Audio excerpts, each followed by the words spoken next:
میں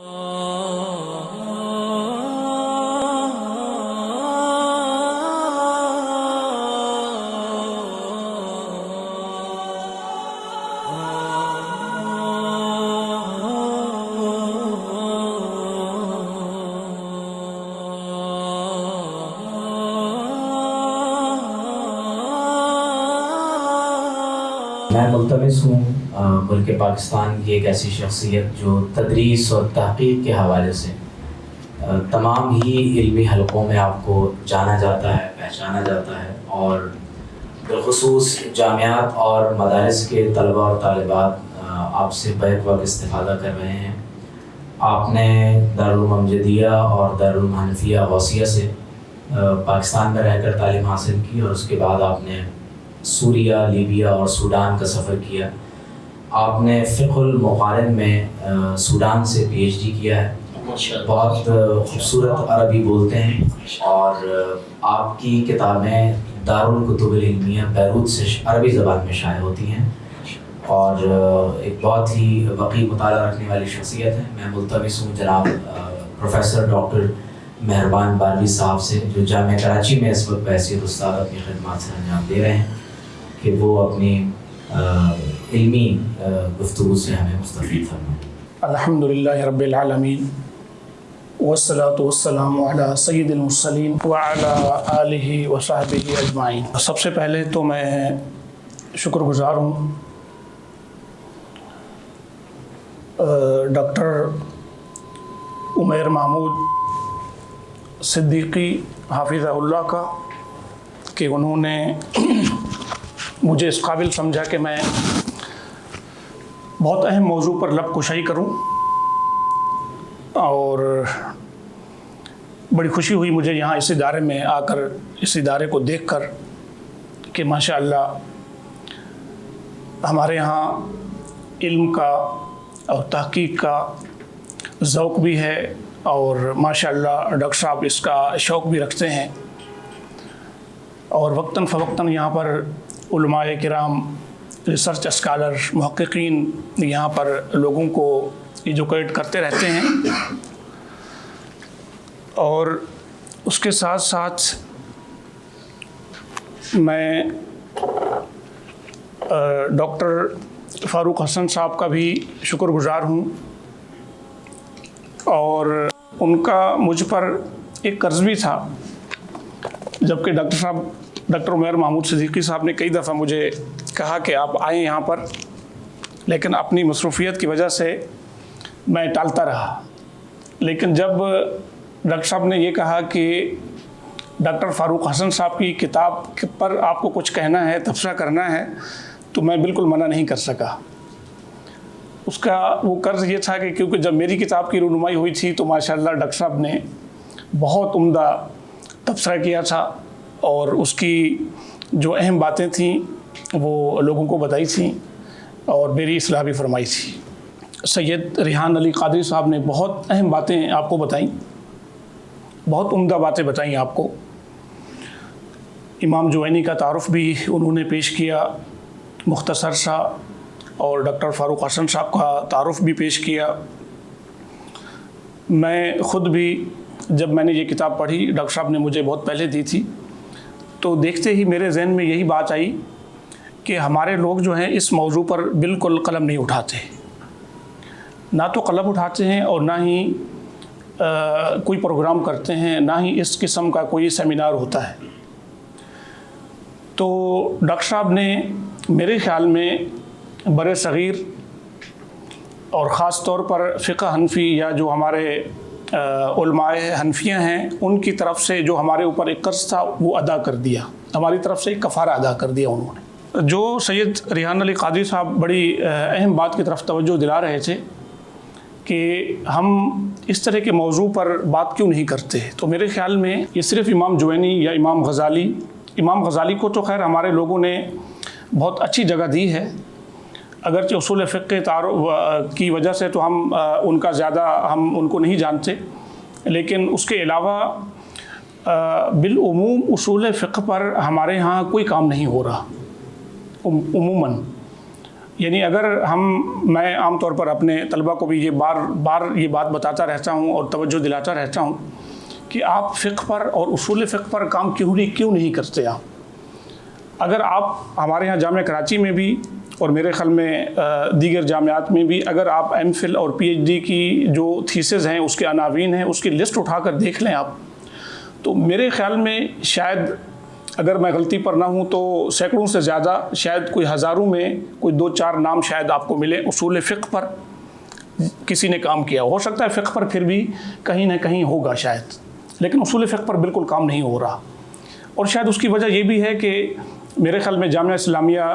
international Islamic university کے علاوہ شاید ہمارے یہاں بہت کم یونیورسٹی ایسی ہیں، یا ان میں ہو سکتا ہے علامہ اقبال اوپن یونیورسٹی بھی ہو، جہاں پر شریعہ فیکلٹی ہے۔ اس کے علاوہ چونکہ شریعہ فیکلٹی ہی نہیں، تو اس وجہ سے ہمارے جتنے زیادہ تر جو کام ہو رہے ہیں وہ محققین کام کر رہے ہیں، علماء کام کر رہے ہیں، یا اس کے علاوہ بھی لوگ کام کر رہے ہیں، تو وہ ادھر ادھر کے عناوین پر کر رہے ہیں، اور وہ بھی شاید ہو سکتا ہے اپنی جگہ پر بہت اہم ہوں، سیرت کے عناوین بھی ہیں، لیکن اصول فقہ کی ظاہر ہے کہ بہت بڑی اہمیت ہے، اور فقہ سمجھنا جو ہے وہ اسی پر ہی مبنی ہے، اور اس کے بغیر ہمیں ٹھیک طریقے سے فقہ سمجھنا یا فتویٰ دینا یا فقہ کے جو جزیات ہیں اس کو یاد کرنا اصول فقہ کے بغیر ممکن نہیں۔ تو ایک تو یہ بات ہے کہ ماشاءاللہ ڈاکٹر صاحب نے یہ قدم اٹھایا، اور ڈاکٹر صاحب کو یہ سوچ کیسے آئی یہ تو ڈاکٹر صاحب خود ہی بتائیں گے، ان سے ہی ہم پوچھیں گے۔ میں نے یہ کوشش کی ہے، اور میں یہ کوشش کروں گا، اور میرے خیال میں ہمارے بہت کم ایسی باتیں ہوں جو علامہ سید ریحان علی قادری حافظہ اللہ نے جو باتیں بتائیں اس کا تکرار ہو۔ میں اپنے موضوع کو لے کے چل رہا ہوں، میرے خیال میں الفاظ کچھ چھوٹے ہو گئے، تو اس کو ہم سمجھ میں آ رہے ہیں آپ کو کہ نہیں؟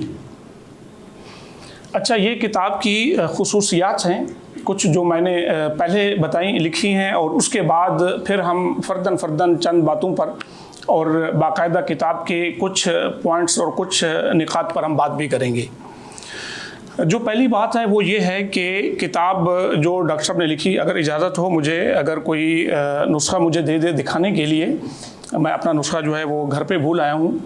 ڈاکٹر صاحب نے جو کتاب لکھی، اور یہاں پر بھی آپ نے دیکھی، بہت عام فہم سہل زبان میں ہے، اور میرے خیال میں جن لوگوں نے پڑھا ہے اس کو تو ان کو پتہ ہوگا۔ عبارت کے اندر غموض نہیں ہے، مبہمات نہیں ہیں، معضلات نہیں ہیں، کوئی ایسی چیز نہیں ہے کہ آپ کو ڈکشنری اٹھانی پڑے،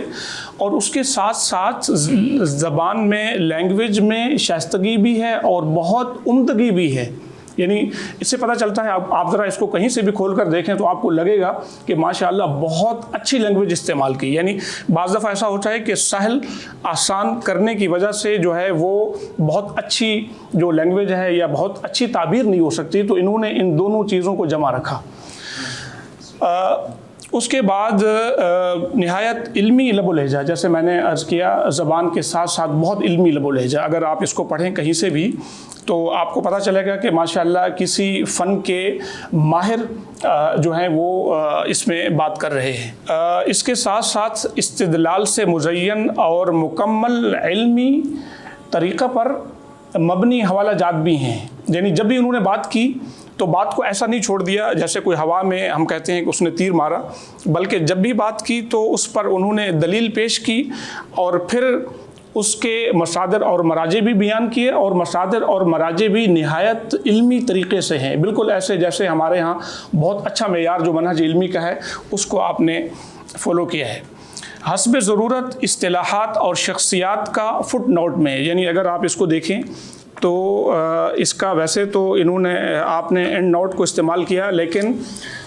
حسب ضرورت یہاں پر فٹ نوٹ میں بھی آپ نے حواشی لگائے ہیں، اور کبھی کسی شخصیت کے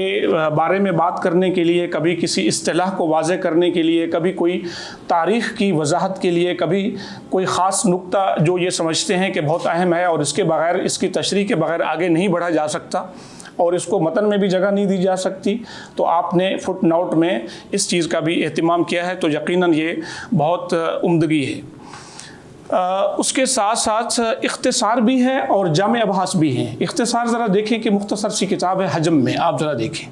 لیکن میرے خیال میں جو ضروری باتیں ہیں ایسا نہیں کہہ سکتے کہ اس کو بھی بات اس پر بھی بات ہونی چاہیے اور اس پر بھی ہونی چاہیے، چونکہ آپ نے بہت جامع انداز میں یعنی جو بہت اہم موضوع آپ کے ساتھ جو تعلق بنتا تھا امام جوینی کے ساتھ انہوں نے ڈسکس کیا ہے اس کو،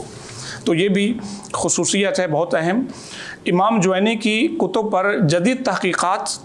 اور علمی کام کا تعارف، یعنی مطلب یہ کہ یعنی ایسا نہیں کہ صرف جو عام طور پر ہمارے ہاں کام ہوتے ہیں کہ کسی کتاب کا بتایا اور پھر آگے چل دیا، ایسا نہیں ہوا۔ آپ نے بتایا کہ امام جوینی کی یہ کتاب کہاں چھپی اور سب سے پہلے طباعت اور تحقیق کا لفظ لاتے ہیں، اور پھر اس کے بعد بتاتے ہیں کہ اس پر تحقیق کس نے کی، اس پر اگر کسی نے ڈاکٹریٹ کی ڈگری حاصل کی تو کہاں پر کس نے حاصل کی، کون سی یونیورسٹی سے حاصل کی گئی، اور اس کے ساتھ ساتھ مثال کے طور پر جب مستشرقین کی بات آئی تو بڑی تفصیل سے بتایا کہ اس کتاب کا ترجمہ کہاں ہوا، کس نے کیا۔ کتاب الورقات پر جب بات ہوئی تو ایک بہت لمبی لسٹ آپ نے دی، یعنی اس کے جس نے اس کی منظومات لکھی، جس نے ان پر کام کیا، تو مطلب یہ کہ بہت تحقیق یعنی جو جدید زمانے میں آپ پر کام ہو رہا ہے، جو چل رہا ہے، تو وہ بھی آپ نے بتایا۔ امام جوینی کی مؤلفات جو مختلف ممالک کے مکتبات میں مخطوطات کی شکل میں ہیں، ظاہر ہے کہ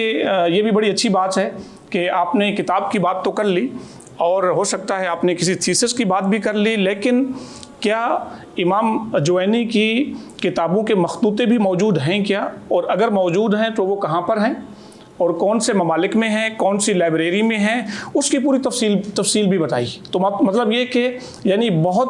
اعلیٰ پایہ کا کام ہے یہ، یعنی ایک عام ایسی کتاب نہیں کہ آپ کہیں کہ کوئی کتاب ہمارے ہاتھ میں آ گئی اور آپ نے پڑھ لی۔ میرے خیال میں یہ آپ کی بہت طویل جدوجہد ہوگی اس کے پیچھے۔ اس کے ساتھ موضوع کا عصر حاضر سے ربط بھی ہے، یعنی ایسا نہیں کہ کتاب لکھ دی اور کتاب لکھ کر یعنی اس کا ہمارے زمانے سے تعلق نہیں جوڑا، بلکہ جب بھی آپ نے موقع دیکھا ہمارے زمانے سے اس کا ربط بھی جوڑا، اور ظاہر ہے کہ یہ بہت اہم خصوصیات ہیں کہ کتاب لکھنے کے ساتھ ساتھ آپ بتائیں کہ ہمارے زمانے میں کیا ہو رہا ہے۔ مثال کے طور پر جب اصول فقہ میں بات کی، جب کبھی فقہ کی بات کی، جب کبھی مستشرقین کی بات کی، جب کبھی شروحات کی بات کی، تو ہمارے زمانے کے ساتھ ربط جوڑے بغیر آگے نہیں گئے۔ اصول فقہ میں کام کرنے والے مستشرقین کا منصفانہ تعارف، یہ بڑی اہم بات ہوتی ہے کہ جب آپ کسی پر جب آپ کو کوئی پسند نہیں ہوتا تو آپ اس پر چڑھائی کر دیتے ہیں، آپ اس کے اوپر حملہ آور ہو جاتے ہیں۔ ہو سکتا ہے کہ آپ کا اتفاق نہ ہو، مستشرق جس نے آپ پر شبہات یا آپ کی بعض مستشرقین نے بڑے علمی کام بھی کیے تو آپ نے ان کا تعارف کیا ہے بعض جگہوں پر، اور مختصر سا لیکن بڑا انصاف سے کام کیا آپ نے۔ ہر فصل کے آخر میں حرف آخر کی ایک ہیڈنگ لاتے ہیں آپ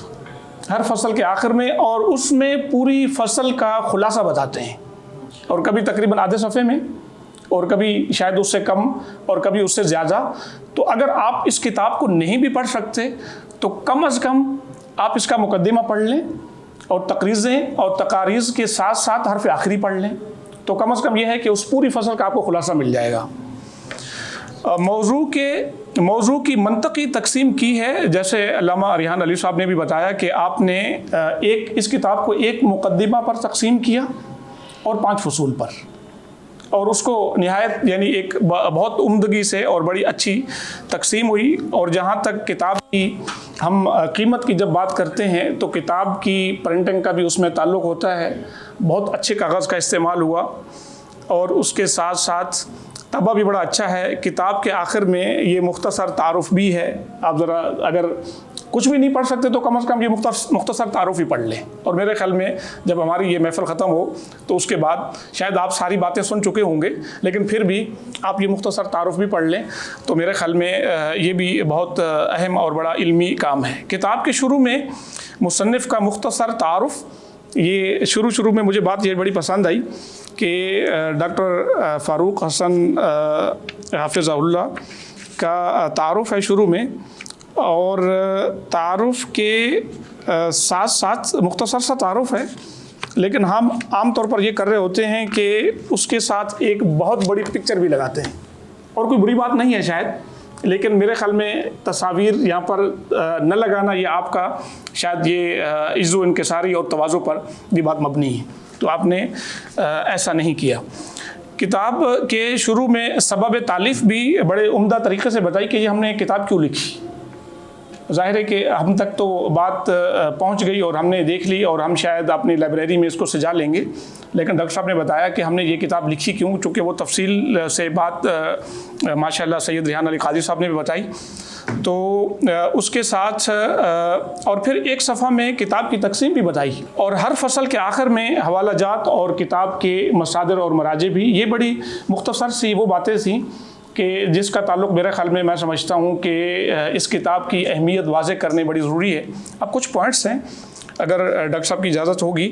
ڈاکٹر عمیر مامور صدیقی صاحب کی، تو میں چاہوں گا کہ تھوڑا سا اس کے پوائنٹس بھی واضح کرتا چلوں. کچھ باتیں بڑی اہم ہیں. کتاب کی جو تقسیم ہے، مقدمہ ہے، اور جو پہلی فصل ہے امام جوینی کا تعارف اور ان کا علمی فکری مقام، اور دوسری فصل میں امام جوینی کا اصول فقہ میں کام اور مستشرقین کی دلچسپی. یہ علامہ سید ریحان علی قاضی صاحب نے اس بات کی طرف توجہ تو دلائی، لیکن میرے خیال میں شاید ٹائم کی وجہ سے اس کو پھر مکمل نہیں کیا کہ دلچسپی یہ جو نیچے ہے اس کا جو پورا عنوان ہے، تو وہ دلچسپی کیا تھی اور کیوں تھی. اور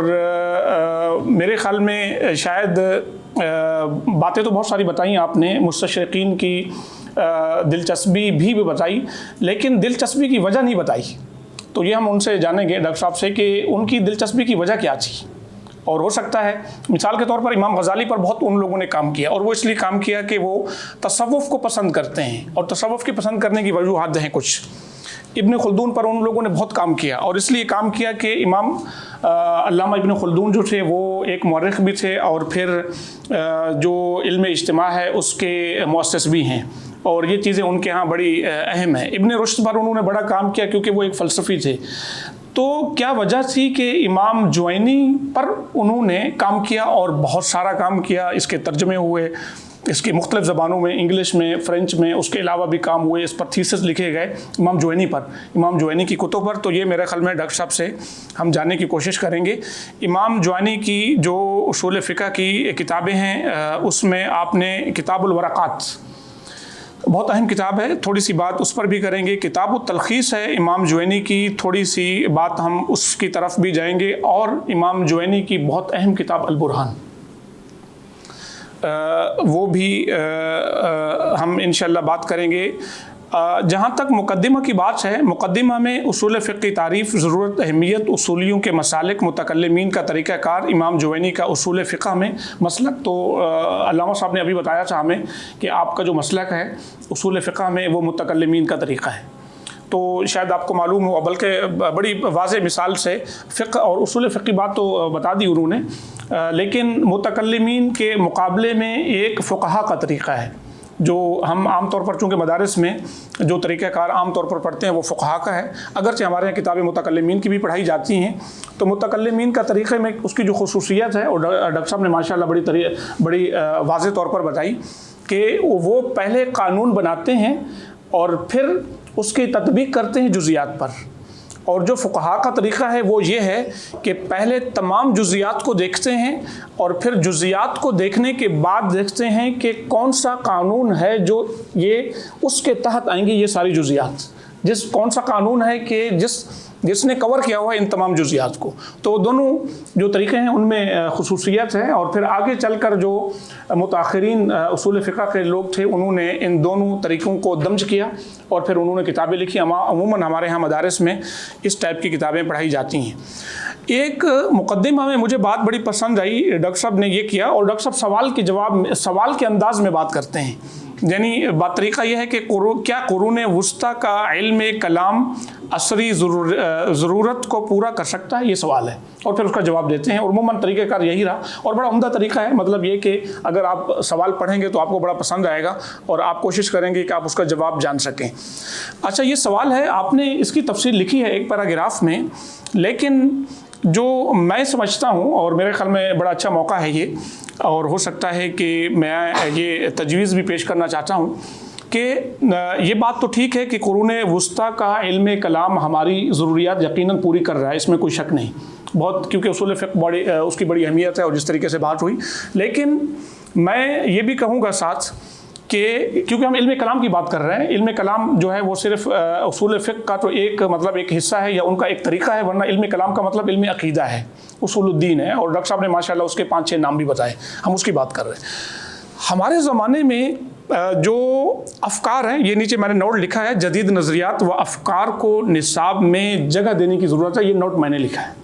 مطلب یہ کہ ہم یہ تو پڑھتے ہیں اور ایک زمانے سے پڑھ رہے ہیں کہ معتزلہ کون ہے اور معتزلہ کہاں سے ہے اور معتزلہ کے وجود میں آنے کی وجہ کیا ہے، اور ہم قدریہ کے بارے میں بھی پڑھ رہے ہیں، ہم جبریہ کے بارے میں بھی پڑھ رہے ہیں۔ نہ تو جبریہ کا وجود ہے، نہ تو قدریہ کا وجود ہے، اور نہ ہی معتزلہ کا وجود ہے ہمارے زمانے میں۔ ہمارے زمانے میں چونکہ آپ دیکھ رہے ہیں کہ ہمارا جو سلیبس ہے، ہم دیکھ رہے ہیں کہ اس کو ہم چھوٹا کرنے پر لگے ہوئے ہیں، اس کو چھوٹا کر رہے ہیں۔ جب چھوٹا کر رہے تو پھر ہم 2-3-4 کتابیں ہم جو علم کلام کی پڑھتے ہیں اور اس کے اندر طویل ابحاث جو ہیں وہ معتزلہ پر ہیں، تو ایسا کیوں نہ ہو کہ معتزلہ کی جگہ جن لوگوں نے لے لی آج ہمارے زمانے میں بہت سارے جدید افکار ہیں، ہم اسلاموفوبیا کا مقابلہ ہم اس کے سامنے نبرد ازما ہے، ہمارے سامنے جو ہے وہ الحاد ہے، ہمارے سامنے جو ہے وہ سیکولرزم ہے، ہمارے سامنے، تو ہم ان کے بارے میں طلبہ کو کیوں نہیں بتاتے؟ ہم اپنے نصاب میں اس چیز کو جگہ کیوں نہیں دیتے؟ وہاں پر ہمارے ہاں عبادیہ بھی ہیں، سلطنت جو عمان ہے ان کا جو ریاستی مذہب ہے، عقیدہ ہے، وہ عبادیہ ہے، اور عبادیہ جو ہیں وہ اصل میں معتزلہ ہی ہیں۔ ہمارے طلباء علماء کو شاید عبادیہ کے بارے میں کچھ پتہ ہی نہ ہو، تو پھر ہم کسی اور ڈگر پر تو نہیں چل رہے، کہیں ایسا تو نہیں اب لوگ کسی اور طرف جا رہے ہیں، اور ہم شاید ہو سکتا ہے میرے خیال میں اس کی طرف جو ہے نا ہمیں توجہ کرنے کی ضرورت ہے۔ تو میرے خیال میں یہ ڈاکٹر صاحب کو شاید ذکر کرنا چاہیے تھا، یا پھر کیونکہ بہت مختصر ہے۔ اس کے بعد جو پہلی فصل ہے امام جوینی کا تعارف ہے، امام جوینی کی مؤلفات اور شروع، اور آپ کی مؤلفات کی تعداد ذرا دیکھیے 48 کتابیں ہیں آپ کی۔ اتنے بڑے شخص، اتنی بڑی شخصیت، اور ہم اور آپ ان کو جانتے بھی نہیں، اور ہمارے مدارس کے عموماً طلباء اور علماء، میں عام طور پر بات کر رہا ہوں، کوئی اچھا مدارس کی ایسی بات نہیں کہ کوئی ان کی نیگیٹو بات ہے، میں ویسے ایک بات کر رہا ہوں، عموماً یہ ہے ہماری صورت حال ہے، جامعات کی بھی یہی صورت حال ہے۔ امام جوینی کے والد کا حلال کا اہتمام چونکہ علامہ سید ریحان علی قادری صاحب نے بتایا، اور میرے خیال میں جان بوجھ کا ایک حصہ چھوڑ گئے شاید اختصار کی وجہ سے، اور میں چاہوں گا کہ اس کو مکمل کر لوں چونکہ میرے خیال میں ہمارا یہ موقع بھی ہے۔ امام جوینی میرے خیال میں اس میں بتانے میں قباحت بھی نہیں کہ امام جوینی کی والدہ کنیز تھیں، ام ولد تھیں، اور آپ کے والد جو عالم دین تھے اور بہت بڑے عالم دین تھے، ان کی 2 کتابیں مکتبہ شاملہ میں بھی موجود ہیں، محمد نام تھا، اور آپ کے دادا بھی بہت بڑے عالم دین تھے۔ تو آپ نے یعنی امام جوینی کے جو والد تھے، ہاتھ کی کمائی سے، اپنی ہاتھ کی کمائی سے ایک کنیز خریدی، اور آپ کے ہاں وہ بڑی ہوئی، اور جب بڑی ہوئیں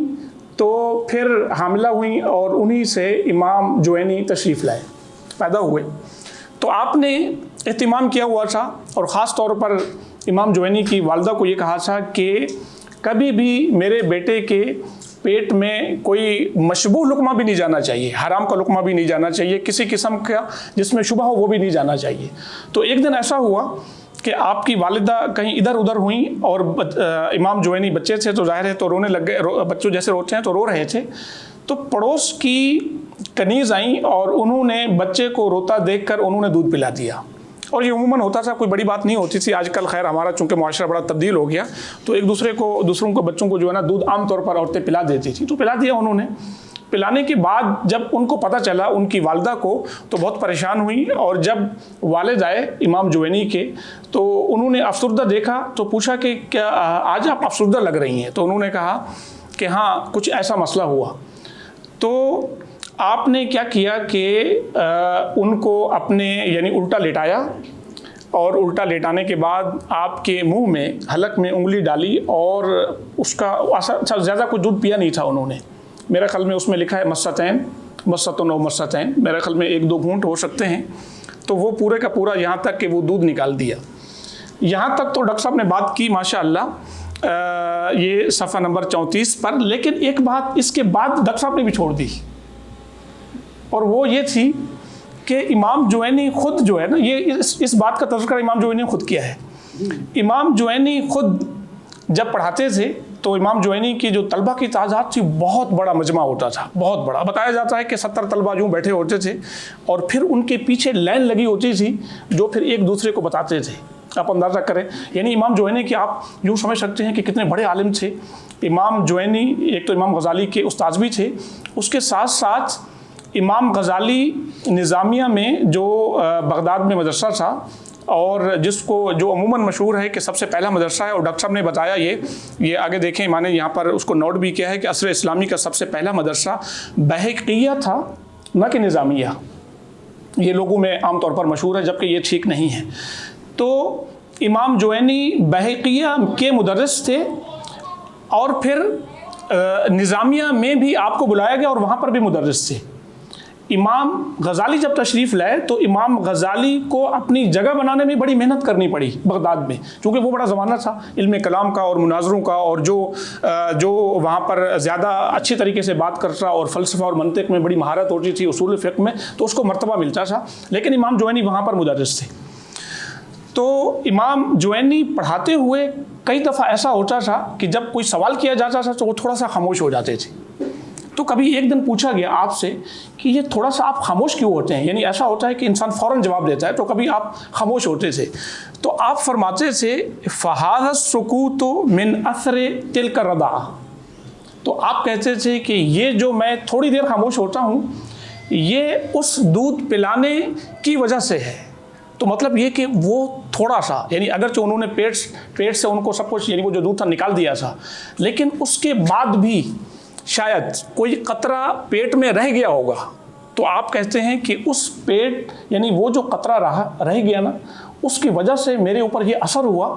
کہ کبھی کبھی ایسا ہوتا ہے کہ دماغ سے کچھ چیزیں جو ہے نا کچھ دیر کے لیے آگے پیچھے ہو جاتی ہیں. آپ اندازہ کرو، ہماری حالت بھی دیکھیں اور امام جوینی کی حالت بھی دیکھیں، اور کتنے بڑے اسے لگتا ہے کہ صرف امام فقیہ، متکلم، مناظر، فلسفی نہیں تھے بلکہ بہت بڑے متصوف بھی تھے اور حلال اور حرام کا بھی بڑا خیال کرتے تھے، اور ان کے والد بھی.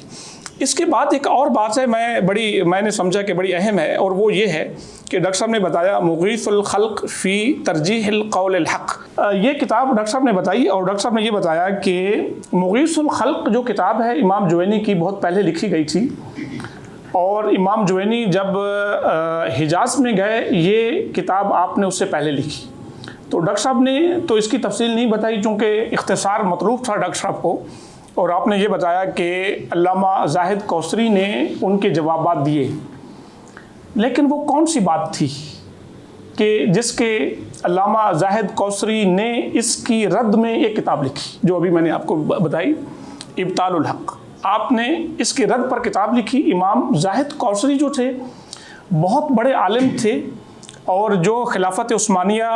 کے جو سب سے بڑے مفتی ہوتے تھے امام زاہد کوثری وہ تھے، اور عبد الفتاح ابو غدہ جن کا بڑا عرب میں نام ہے اور بہت ساری کتابوں کے مصنف ہیں اور فقہ حنفی میں ان کے بڑے احسانات ہیں،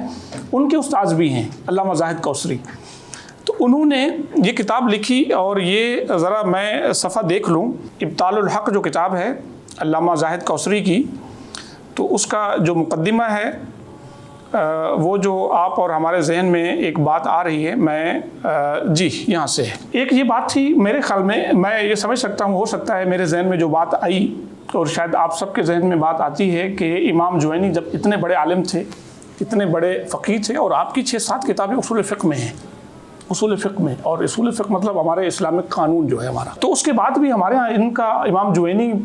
کو جو ہے وہ بہت زیادہ مقام نہیں ملا. تو امام علامہ کوثری کہتے ہیں فَهَذِهِ رِسَالَةٌ سَمَّيْتُهَا إِحْقَاقُ الْحَقِّ بِإِبْطَالِ الْبَاطِلِ فِي مُغِيثِ الْخَلْقِ. تو کہتے ہیں کہ یہ ایک رسالہ ہے، میں نے یہ لکھا اردو بها على کتیب، میں رد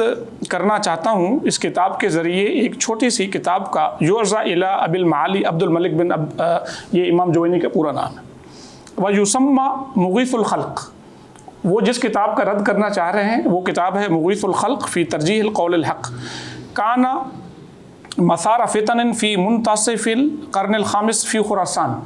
یہ کتاب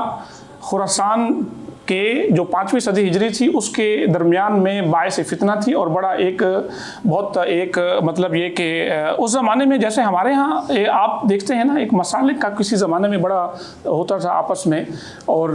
جواب آتے تھے اور مناظرے ہوتے تھے اور رد میں ہم لکھتے تھے، اور کسی مسجد میں جاتے تھے تو اس کے علاوہ کوئی بات نہیں سنتے تھے. تو یہ وہ زمانہ تھا کہ وہاں پر شافعی، حنفی، مالکی، حنابلہ آپس میں اس ٹائپ کے ان کے مناظرے ہوتے تھے، اور وہ ان کے خلاف کتابیں لکھتے تھے، وہ ان کے خلاف لکھتے تھے، وہ اپنے مذہب کو اوپر دکھانا اور دوسرے کو نیچا دکھانا یہ عام چلتا رہتا تھا. تو انہوں نے یہ کتاب بھی لکھی مغیث الخلق. وما والا الی ان اضطر مؤلفہ الی مغادرۃ تلک الجہات اور لینجو بنفسہ من عاقبۃ ما زرعہ من الفتن فی بلاد آمنہ مطمئنہ. تو آپ نے وہ جو فتنہ تھا اس ٹائم اس سے بچنے کے لیے آپ نے یہ کتاب ترتیب دی، اور کچھ مسائل تھے اس زمانے میں، سیاسی بڑا جو ہے نا وہ اضطراب تھا سیاسی طور پر، اور لوگ بڑے پریشان تھے، اور سیاسی طور پر جو آج دیکھ رہے ہیں بالکل اس ٹائپ کا منظر ہر وقت رہتا تھا.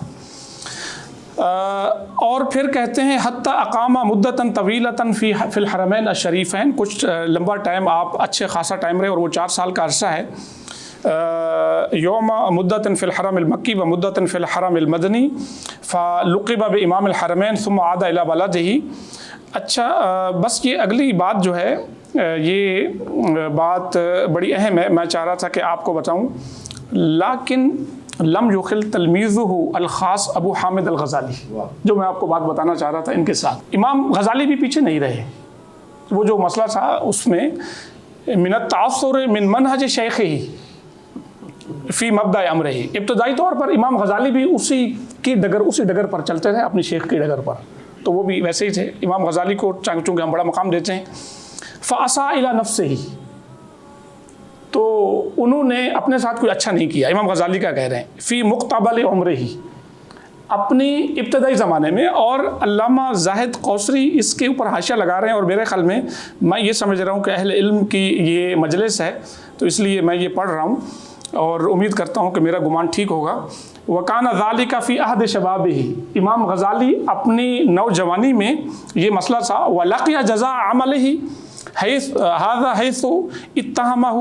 أَهْلَ مَذْهَبِهِ بِزَنْدَقَةٍ. یعنی یہاں تک امام غزالی آگے چلے گئے بعض معاملات میں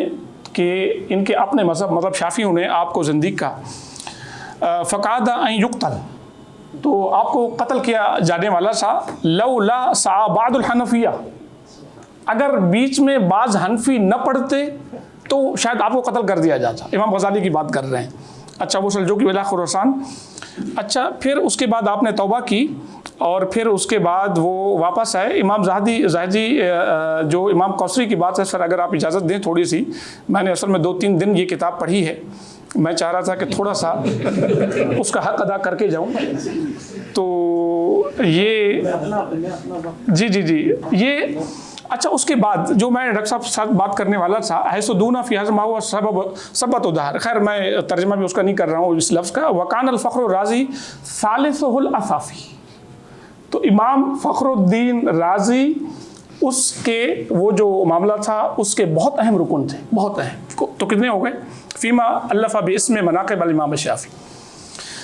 اور پھر انہوں نے کتاب بھی لکھی. تو علامہ زاہد قوصری یہ کہہ رہے ہیں کہ 3 شخص تھے جنہوں نے جن کا یہ مفہوم ہے اس کا، اور اس کے آگے بھی پڑھیں گے تو بالکل یہی بات ہے. 3 شخص تھے جنہوں نے فقہ حنفی کو بہت نقصان پہنچایا. امام غزالی اور ابتدائی دور میں، اور امام رازی، اور تیسرے امام جوینی. اور میرے خیال میں ہو سکتا ہے اتفاق ہی ہو کہ ڈاکٹر صاحب نے ماشاء اللہ امام غزالی پر کام کر لیا، امام جوینی پہ کام کر لیا، اور مجھے انہوں نے بتایا کہ اب علامہ رازی پر کام کرنے جا رہے ہیں. تو میرے خیال میں اتفاق ہو سکتا ہے، شاید یہی وجہ ہو. لیکن اس کے ساتھ ایک بات یہ بھی واضح ہوتی ہے کہ آپ کا جو یہاں پر مقام آپ کو نہیں ملا تو اس کی وجہ یہ بھی ہے. اچھا کون سی بات تھی وہ مغیث الخلق میں؟ وہ بات کون سی تھی کہ جس کی وجہ سے علامہ زاہد قوصری بہت سخت الفاظ استعمال کر گئے اور آگے بھی. اور علامہ زاہد قوصری کو عرب کے، ویسے ترکیہ کے تھے، اعلیٰ حضرت کہا جاتا ہے. امام احمد رضا خان کہا جاتا ہے، اور علم میں بھی اور مرتبہ میں بھی، اور آپ نے جہاں پر بھی کہیں کوئی کمی دیکھی تو آپ نے آواز اٹھائی، قلم اٹھائی اور بہت لکھا، اور بہت کچھ لکھا آپ نے، اور آپ کی تحریر بھی، اور کہہ سکتے ہیں اعلیٰ حضرت کی طرح آپ کی جو قلم تھی سیال تھی، جب آپ لکھتے تھے تو بہت عمدہ لکھتے تھے اور بہت عمدہ۔ امام جوینی نے یہ بات لکھی کہ یاجب علی جمیع الناس، اور میرے خیال میں ہو سکتا ہے اس میں 2-3 لفظ ہیں، علی جمیع الجہال والطحال والعوام من غیر المقلدین، یعنی جو من غیر المجتہد، مجتہدین کے علاوہ جتنے بھی مسلمان ہیں ان سب پر امام شافعی کی تقلید واجب ہے، اور یہ انہوں نے موجز الخلق میں لکھا ہے انہوں نے، اور امام کوثری کو ان کا جواب دینا پڑا، اور یہ بھی تب کی بات ہے، اور پھر اس لیے چونکہ وہ قرشی ہیں، اور چونکہ انہوں نے پھر وہ دلائل بھی اور ترجیحات بھی، چھوٹا سا رسالہ ہے، خیر اللہ تعالیٰ آپ سب کو موقع دے تو یہ پڑھ لیجئے گا، ویسے یہاں پر نہیں لیکن نیٹ پہ موجود ہے، یہ عام طور پر ملتا ہے اور رد کے ساتھ ہی ملتا ہے، تو آپ نے یہ اس کا رد لکھا، لیکن یہ تب کی بات ہے کہ جب امام جوینی حرم میں نہیں گئے تھے، اور پھر یہ علامہ زاہد کوسی خود بتاتے ہیں، لیکن جب 4 سال حرم میں گزار کر آئے تو بعد میں آپ مجتہد نظر آئے، اب وہ والی بات بالکل ختم ہو گئی، آپ اس کے بعد یہاں تک کہ جب آپ کے والد کا انتقال ہوا تو اس کے بعد پڑھاتے پڑھاتے بہت سی دفعہ آپ کہتے ہیں، لکھتے ہیں اور کہہ جاتے تھے ہذہ ذلۃ من شیخی، تو شیخ سے مراد ان کے والد، تو مطلب یہ کہ یہ غلطی تھی یا پھر لغزش تھی میرے والد کی، اور یہاں تک کہ انہوں نے اپنے مذاہب کے بڑے جلیل القدر جو ان کے فقہاء تھے ان کے ساتھ اختلاف بھی کیا، یعنی مطلب یہ کہ امام جوینی مجتہد پائے کے عالم تھے، مجتہد، اجتہادات ہیں آپ کے، ہم نے جب خود اصول فقہ میں بات پڑھتے ہیں بہت ساری باتیں ایسی ہیں کہ امام جوینی کی جو آرا ہے وہ فقہاء شوافع سے ہٹ کر ہے، وہ ہیں شافعی، اور یہاں تک ہمارے علماء نے لکھا، اور ہم تاریخ و تشریح میں پڑھتے ہیں علماء لکھ کر گئے کہ اگر امام جوینی مجتہد مطلق کا دعویٰ کرتے تو وہ اس کے حقدار تھے، آپ اندازہ کریں، یعنی اس قدر امام جوینی فقہ میں بھی متبحر تھے، اور آپ کا اس کے اندر مقام بھی تھا۔ تو بہرحال بہت شکریہ ڈاکٹر صاحب کا، ڈاکٹر صاحب نے اجازت دی، اور جو میرا ٹائم بنتا تھا اس سے زیادہ مجھے موقع بھی دیا۔ جزاک اللہ ڈاکٹر مہربان بارگی، اور اس دور میں ایسے اساتذہ کا ملنا یقیناً یہ بہت بڑی نعمت ہے کہ اتنی دلچسپی کے ساتھ پڑھاتے ہیں۔